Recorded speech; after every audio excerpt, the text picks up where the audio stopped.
Por favor, un aplauso de bienvenida.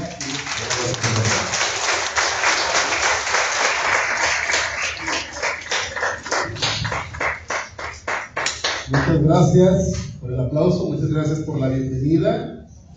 Soy el maestro Benjamín Catarino Morales, originario del estado de Coahuila. ¿Sí me escuchan allá atrás?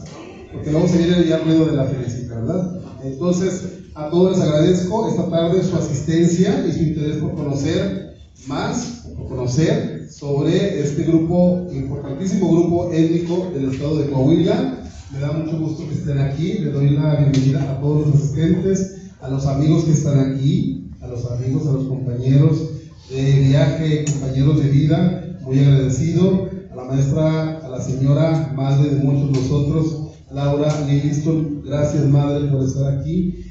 La conferencia está dedicada a todos ustedes, a todo el Estado de México, pero especialmente a ella, la señora Laura Livingston. Gracias madre por acompañarnos,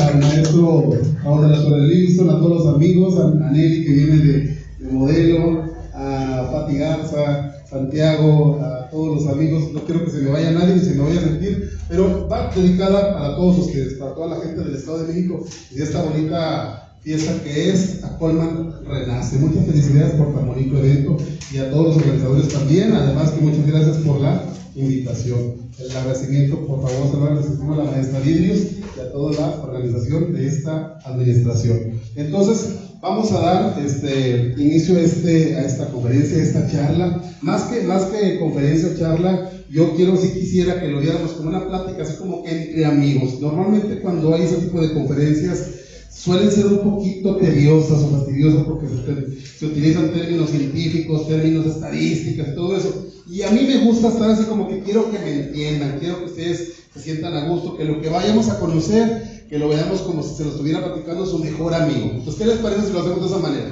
¿Cómo ven? Y yo me evito que ustedes se vayan a sentir tediosos, que se vayan a aburrir, y así hasta inclusive nos podemos divertir un poquito. Me voy a pasar a esta parte aquí del escenario para no estorbar y que ustedes puedan ir viendo un poquito las diapositivas que yo traje para compartir con todos ustedes. Bueno, para empezar, la tribu Kickapoo de Coahuila, ¿quiénes son? ¿Quiénes son este grupo, importantísimo grupo étnico? Pues ellos son un grupo de pieles rojas que habitan hoy en día, una fracción grande de ellos habitan en el estado de Coahuila, en un lugar que se llama El Nacimiento, municipio de Chormosquis, en la parte central del estado. Ellos están ahí, habitan, tienen unas tierras, tienen una aldea. Y bueno, ¿cómo llegaron a este grupo y por qué pieles rojas? Bueno, pues toda esta área de lo que es el norte de México y sur de Estados Unidos, y todo Estados Unidos y Canadá y hasta Alaska, pues estaba poblado por justamente grupos nativos de lo que hoy conocemos como pieles rojas. Atención, y grupos de pieles rojas, no apaches. Los apaches son un grupo más de toda esta gran gama de grupos de pieles rojas. Tengo que hacer la aclaración porque solemos, incluso en Coahuila, solemos confundirnos y decir, los Kickapoo son unos apaches. No, ellos son Kickapoo, los apaches son unos, los comanches son otros, los cherokees son unos, los sioux son otros. Ya lo estamos entendiendo, ¿verdad? Es como en México hablar de los mayas, de los huicholes, de los coras, de los tepehuanes, de los ñañú, así. Los Kickapoo son solamente un grupo de esta enorme gama de pieles rojas, que son más de 200 grupos, imagínense. Son más de 200 etnias que habitan hoy en día gran parte de los Estados Unidos, Canadá, Alaska, y bueno, pues en Coahuila tenemos a los Kickapoo. ¿Qué les parece? Entonces, ¿de dónde vienen ellos? ¿Cómo llegaron a Coahuila?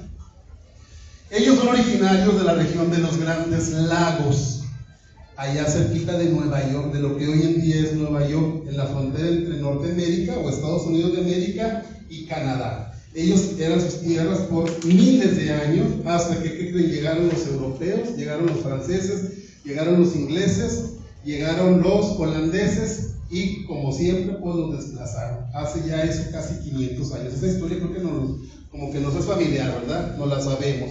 Empiezan a desplazar, a quitarle sus tierras, y estos grupos, lejos de perder su identidad cultural, su lengua. Ellos prefirieron dejarle las tierras a estos canijos y dicen, vámonos, vamos a buscar nuevas tierras, y empiezan a migrar. ¿A migrar dónde? Hacia el sur un poquito. Entonces, en ese proceso de migración fueron bajando, llegaban a una región de Estados Unidos, se las volvían a quitar, se iban más para abajo, hasta que en un periodo aproximadamente de 300 años, llegan a México. Una migración de 300 años en los que los despojaban, los asesinaban, les quitaban todo, les quitaban las mujeres, los hijos, estos europeos. Bueno, pues finalmente, allá por 1850, llegan a lo que es el territorio mexicano, cruzan la frontera, cruzan el río y llegan a México, y llegan para hablar con el presidente José Joaquín Herrera. Le solicitan tierras para poder estar de este lado. ¿Por qué de este lado? Porque de este lado ya estaba abolida la esclavitud. O sea, ya se suponía que ya no había persecución, no había esclavitud. Los Kickapoo llegan acompañados por otro importante grupo étnico que son los negros Mascogos, sí, un grupo de descendientes, de afrodescendientes denominados negros Mascogos, y otro grupo también de pieles rojas que son los seminores. Entonces, llegaron a Coahuila tres, llegaron Kickapús, negros Mascogos y grupo de los seminores. Llegan, solicitan ellos unas tierras y les otorgan las tierras ahí en una hacienda cerca de Monclova, Coahuila, que se llamaba la Hacienda de la Navaja, hoy no existe, y ahí se asientan por primera vez en un periodo más o menos de unos 5 años. ¿Cuál era la condición que les pone el gobierno de México para poder estar en esas tierras? Bueno, en aquellos tiempos toda esta región del norte de México estaba fuertemente asolada por tribus que eran muy combativas. Ahora sí, tribu de apaches y tribu de comanches. Estos apaches, estos comanches, estos cheroques asolaban la región, tenían en jaque a los pobladores de la región del norte de México, no solamente de Coahuila, sino de Chihuahua y toda esta parte, Durango, Nuevo León, Tamaulipas. Entonces el gobierno no podía combatirlos porque eran muy fieros, eran buenísimos para los caballos, para la guerra y para las armas. Entonces hacen un tratado con los Kickapoo y les dicen, bueno, ustedes vienen, habitan en esta parte de México, pero nos van a ayudar a combatir a los apaches, a los comanches, a los cheroques. Y justamente así fue. Por eso los Kickapoo hoy en día ellos se sienten muy orgullosos. Dicen, nosotros no venimos a México por hambre, venimos a defendernos a los mexicanos, a defendernos de nuestros hermanos comanches, de nuestros hermanos apaches. Se hicieron enemigos en aquellos tiempos. Y es como de alguna manera a ellos les otorgan el beneficio, les otorgan grandes cantidades de terreno, grandes hectáreas, y se asienta primero, como les digo, en Monclova. Después como que ahí faltaba un poquito el agua hasta que ellos consiguen un lugar que hoy es precisamente Melchor Musquis, Coahuila, un hermoso lugar que se llama El Nacimiento, donde nace, precisamente en este lugar, nace uno de los ojos principales que alimentan el río Sabinas. Por eso se llama Nacimiento, porque hay un ojo de agua muy interesante, muy importante. Entonces se asientan ahí y les dan esas tierras. Posteriormente vienen a México para que a la Ciudad de México, una comitiva, para hablar con el presidente Juárez para que les diera las escrituras de todos esos terrenos, porque nada más les dieron permiso, pero nada estaba escrito. Entonces fue el presidente Juárez, como unos 10 años después, que vienen ellos a reiterar las escrituras. Entonces es así como llegan a México los Kickapoo, es de esta manera. Ellos vienen, solicitan tierras, les otorgan las tierras con condiciones de combatir a los indios, a los otros grupos de ellos, otros grupos también de pieles rojas, que asolaban las regiones del norte de México. Posteriormente ellos vienen a México, a la Ciudad de México, con el presidente Juárez, le reitera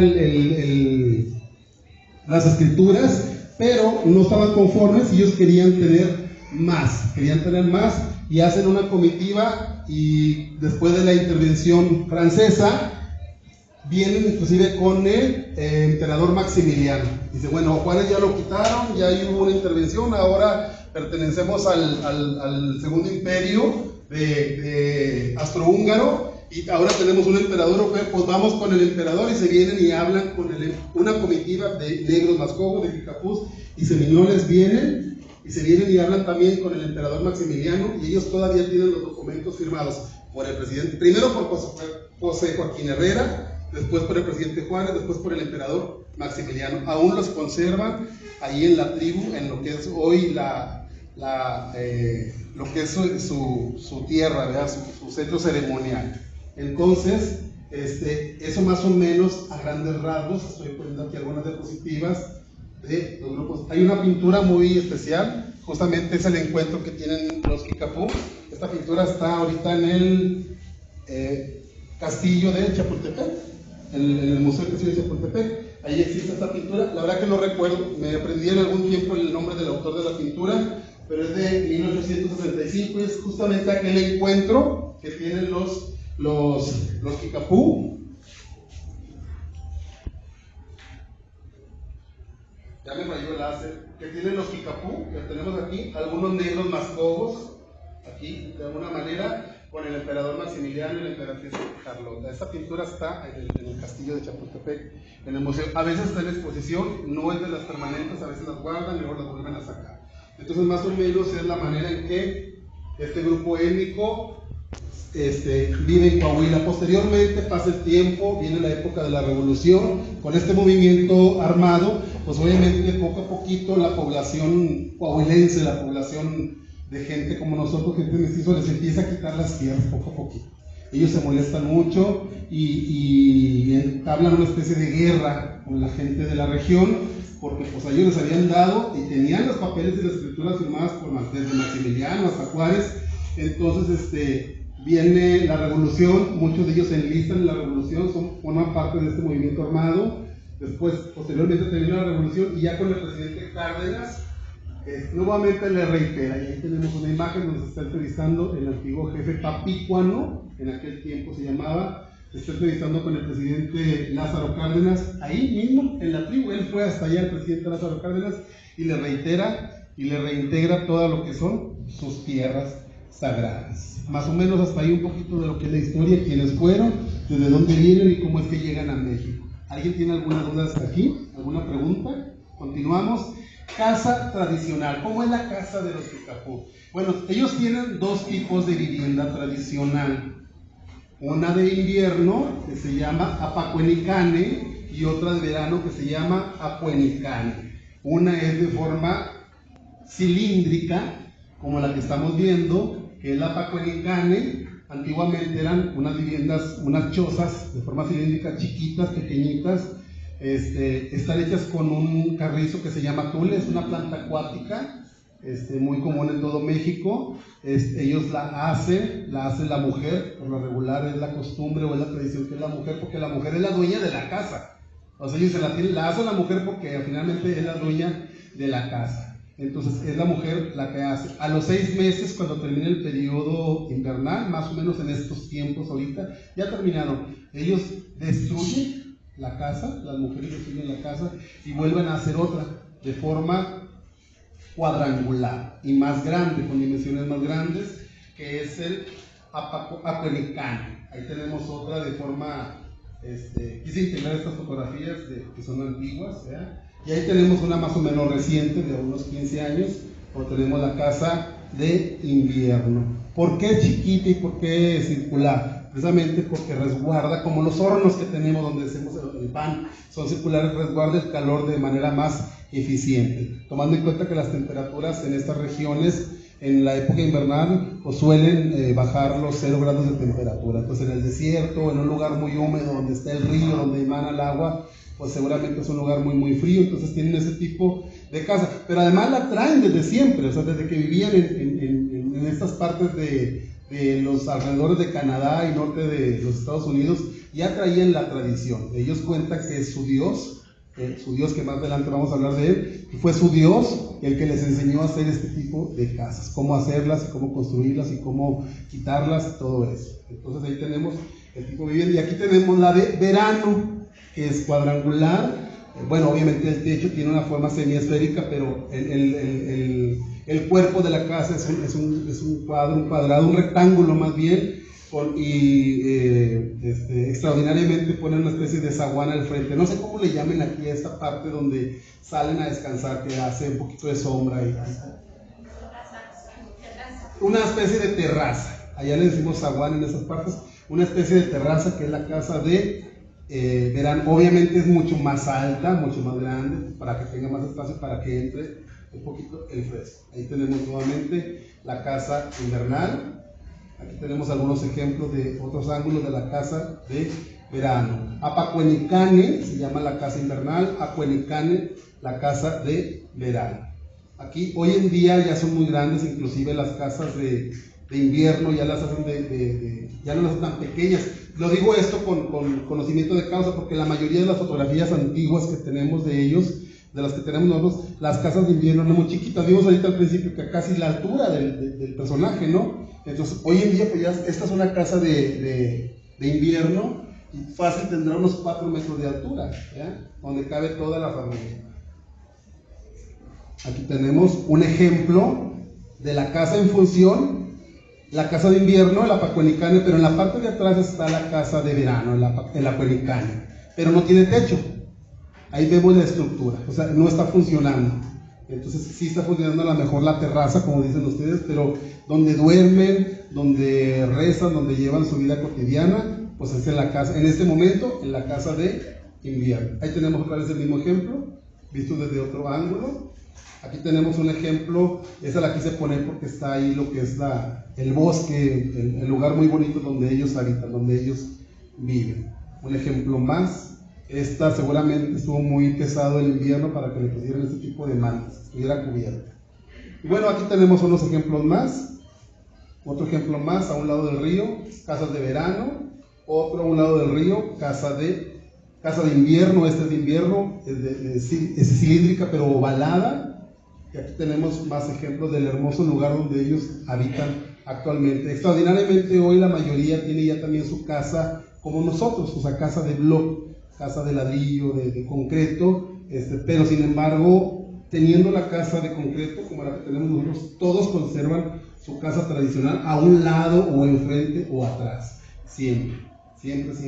Estas casas, aquí quise poner este ejemplo, es una anciana, una mujer ya grande, ya entrada en edad, y ahí más o menos donde vemos cómo está trepada construyendo su casa.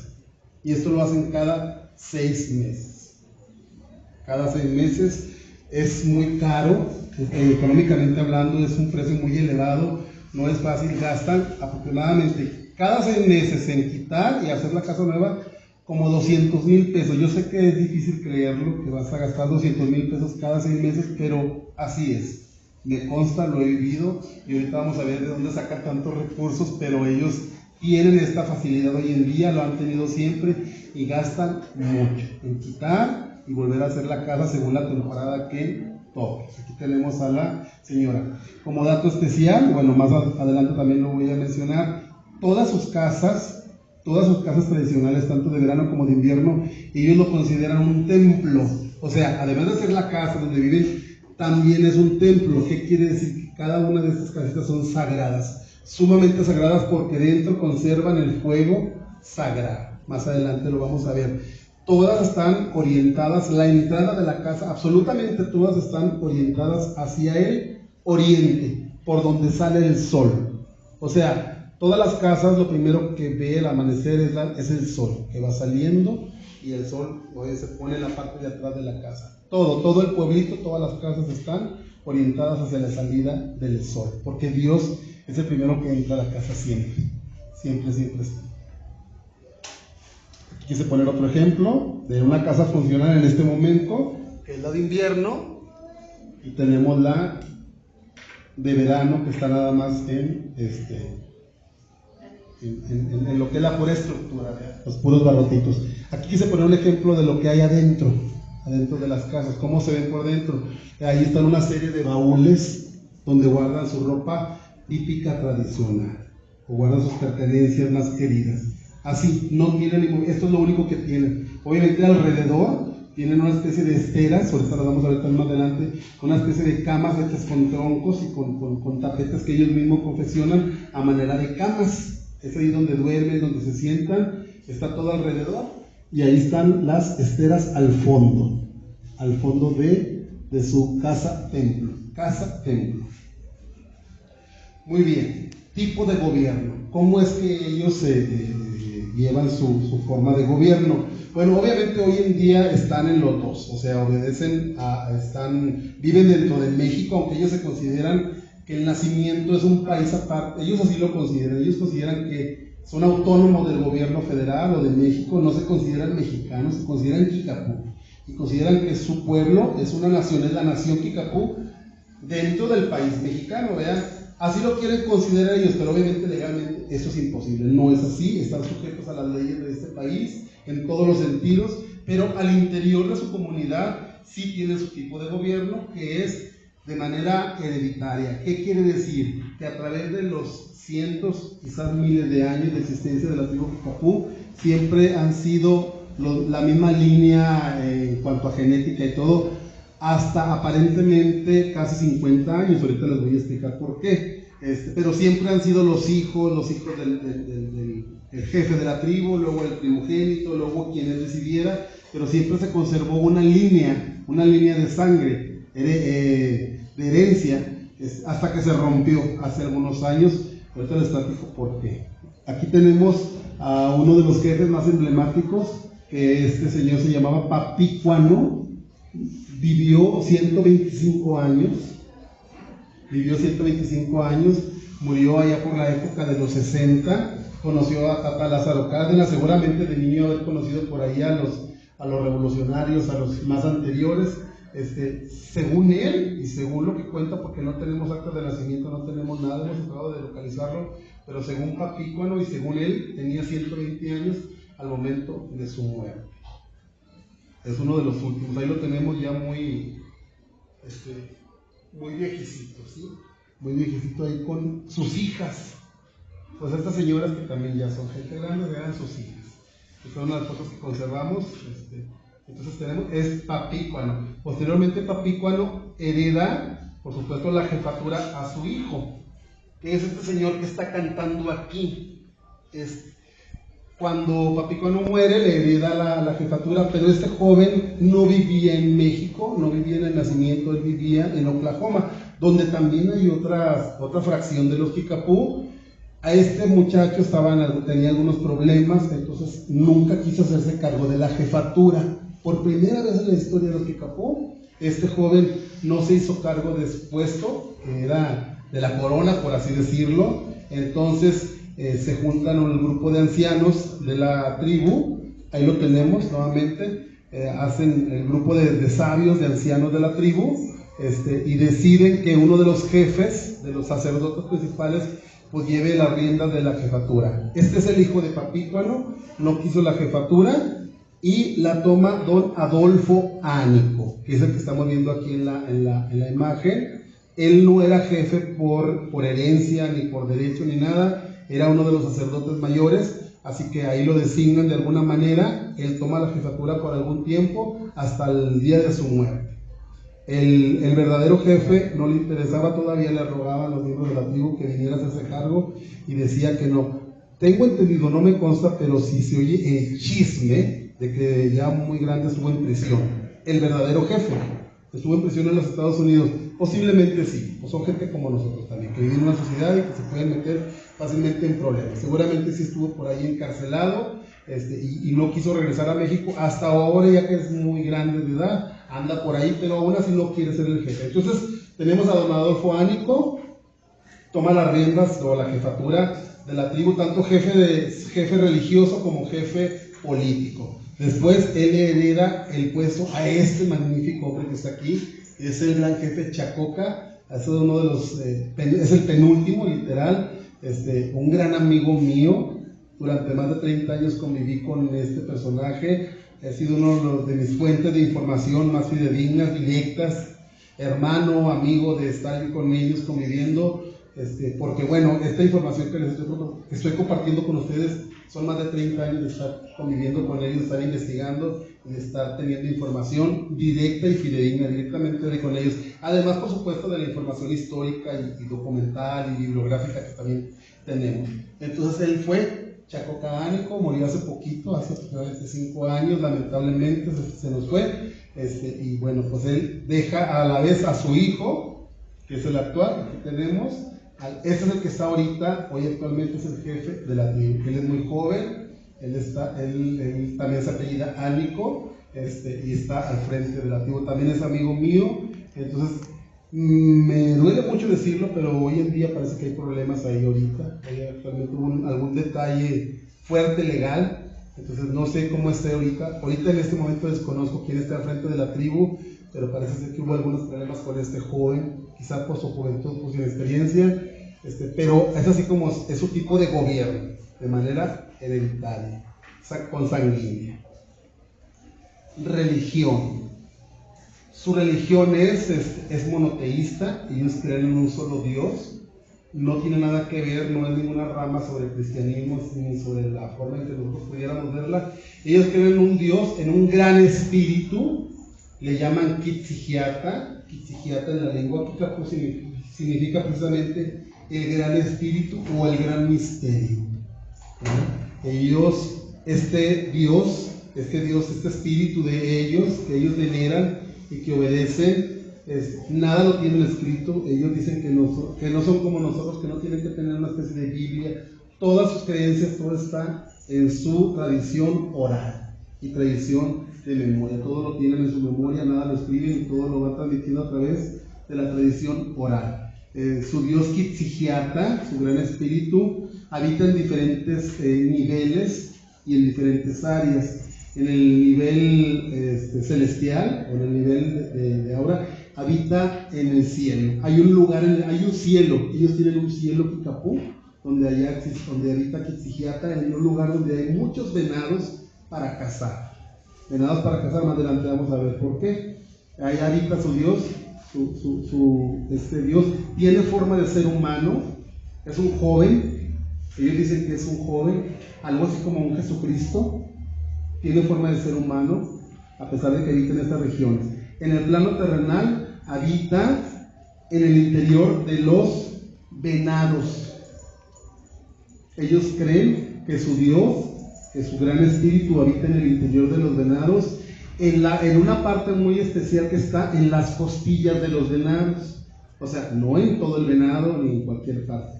En una parte muy específica que está en el costillar del venado. Muy seguramente es la parte que está más cerca del corazón. Muy segura, porque ellos muchas de las cosas lo toman así. Por ejemplo, hace un momento el padrino Raúl me decía cómo saludan. Los Kikapú saludan de la manera tradicional de los Pieles Rojas, Jao, pero siempre con la mano izquierda, porque dicen que es la mano que está más cerca del corazón. Entonces, hay preguntas que no se me han sido contestadas, ni lo van a hacer yo creo que nunca, pero siempre he pensado que esa parte de las costillas o el costillar del venado, donde ellos creen que está su Dios, porque ellos dicen que es una parte muy específica, yo creo que es la parte que está más cerca del corazón, de acuerdo a esto que me dicen del salud. Ahí está, también habita en las lenguas del venado, es otra parte donde habita su Dios Kitzigiata, en el plano terrenal. Ahí lo tenemos, lo veneran al venado, obviamente usan la cacería de venado, ellos piden un permiso especial para poder cazar al venado y rendir su tributo a su Dios. Pero también habita en el fuego sagrado, ese fuego que les dije que está en cada uno de los templos, de las casas templos que están en todo lo que es su aldea, que es el nacimiento. Siempre está encendido el fuego sagrado porque ahí está Dios presente en el fuego sagrado. Nunca se apaga, nunca. Cuando quitan que termina una temporada ya sea de calor o de invierno, se llevan los leños y van y prenden con una previa ceremonia, van y depositan los leños en la nueva casa. Nunca se apaga, nunca está apagado, aunque ellos se vayan, mientras la casita esté, el fuego está encendido. Si ellos se van a algún viaje, si van a Estados Unidos, si dejan sola, siempre tienen que dejar a alguien al pendiente del fuego. Nunca se apaga, nunca se ha apagado. O sea, es un fuego que tiene miles de años. Y si se llega a apagar, van y traen de otra choza porque es el mismo fuego que está encendido. Y este fuego lo renuevan cada año cuando empiezan las temporadas de lluvias. Se van a la sierra y van a cazar los incendios forestales. Es solamente para retroalimentar. ¿Por qué? Porque ese fuego llegó del cielo. A través de los rayos, a través de los truenos. Es el fuego que llegó del cielo. Para ellos llegó Dios directamente del cielo. Y su incendio, ellos van, toman leños los encienden, y donde esté el incendio forestal, allá van y lo cazan. Fíjense, tuve información hace como 10 años, había unos incendios en la Sierra de Arteaga, Lucero, por aquí te presento, había unos incendios en la Sierra de Arteaga, que es más o menos, que será aproximadamente unos 800 kilómetros de distancia, y hasta Arteaga fueron a traer fuego sagrado para retroalimentar todas las fogatas que tienen en cada uno de sus templos, porque ahí está Dios. Ahí tenemos un ejemplo de lo que es la adoración religiosa. Ahí está dentro de la choza. No, obviamente no se ve la flama, no está la flama así viva, está a manera de brasa, o sea, está el fuego sagrado en forma de brasa. Claro, cuando ellos van y lo tienen que estar atizando cada cierto tiempo, cada 2 horas, se forma una flamita, ¿verdad? Pero se va descendiendo, queda en brasa nada más, pero el fuego está ahí presente, siempre está presente en cada una de todas sus casas templos.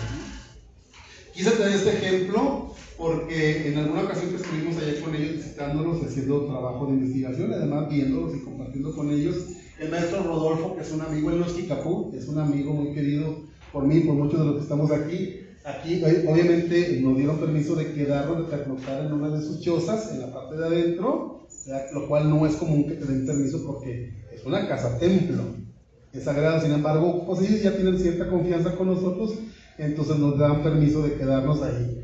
Y obviamente cada 2 horas nos tenemos que despertar a estar atizando el fuego, acomodarnos, porque es un Dios.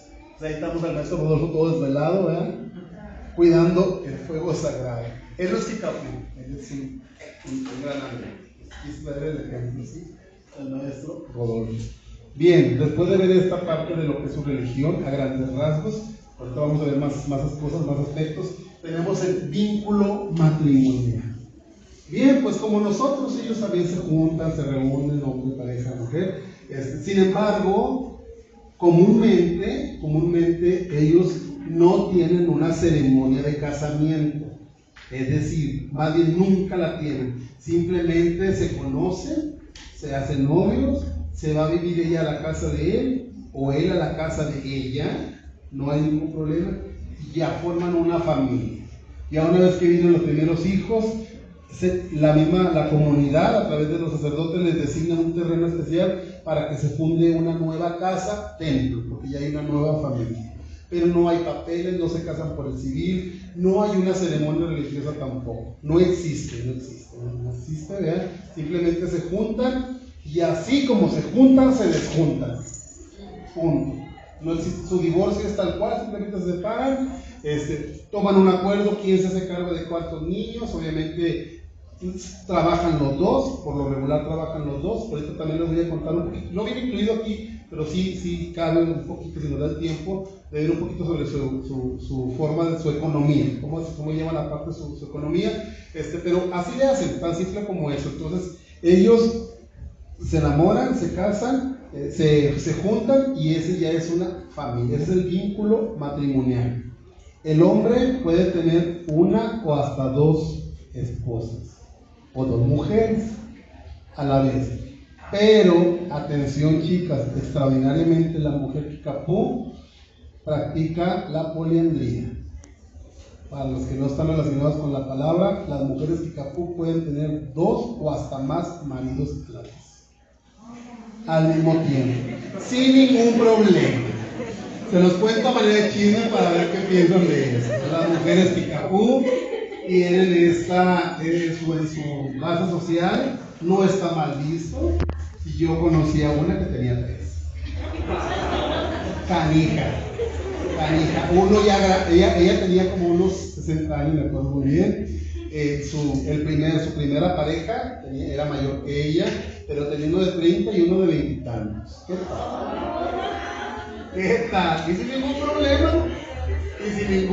problema. Bueno, aquí en la tribu Kikapú, dentro de este vínculo matrimonial, atención chicas, mujeres, la mujer manda. Casi siempre, y más ante la sociedad. Ella es la que decide todo lo que se hace. Ella es la dueña de la casa, la dueña del dinero, y si hay algo que decidir, si ustedes están platicando con ellos y con ellos, oye, me gustaría esto, él primero voltea muy sumisamente voltea él con ella y ella dice sí o dice no. Y lo que dice ella es lo que es. ¿Qué tal? Así que ellas no andan en las marchas ni nada de eso. Ellas van a andar en marchas ni nada de eso. No tienen ninguna necesidad. Son muy respetadas las mujeres, son muy veneradas, son muy amadas, las niñas son muy amadas. Y es algo que me gusta mucho compartir con ustedes, ¿verdad? Es algo que habla muy bien de su espíritu avanzado, altamente avanzado. Pero sin embargo tampoco se denigra, ¿no? O sea, también la mujer tiene respeto. Este rollo de la poligamia y la poliandría viene de muchos años para atrás, pero no es una falta de respeto porque ellos no lo ven mal. No, ellos no lo ven como una denigración. Inclusive hemos sabido de algunos varones que ellos mismos les consiguen, porque dicen, oye, aquí falta un poquito de lana, ¿qué te parece? Compramos una troca del año este año, Ah, sí, una trocona del año. Y después, a este tú le gustas, a Pascual, a Manuela, ¿verdad? Oye, tiene nombres en Kikapú, no tiene nombres en español. Tú les gustas, pues, ¿cómo ves? Tráetelo para la casa. Y ella se lo lleva, gusto, feliz de la vida, y ya es una lana más que entra ahí para la troca. Y felices los tres. Muy padre, ¿verdad? Bien. ¿Qué pasa? Se evita el, ¿cómo se llama? El pecado este de... No, de la infidelidad. No tienen necesidad. No tienen necesidad porque, pues, hoy sabes que me gusta. No hay infidelidad, no se da la infidelidad como tal. Seguramente sí, pero no como tal en el sentido en que nosotros la vemos. ¿Vale? Ay, porque te le quedaste viendo y te mandó un WhatsApp. No hay necesidad de nada de eso.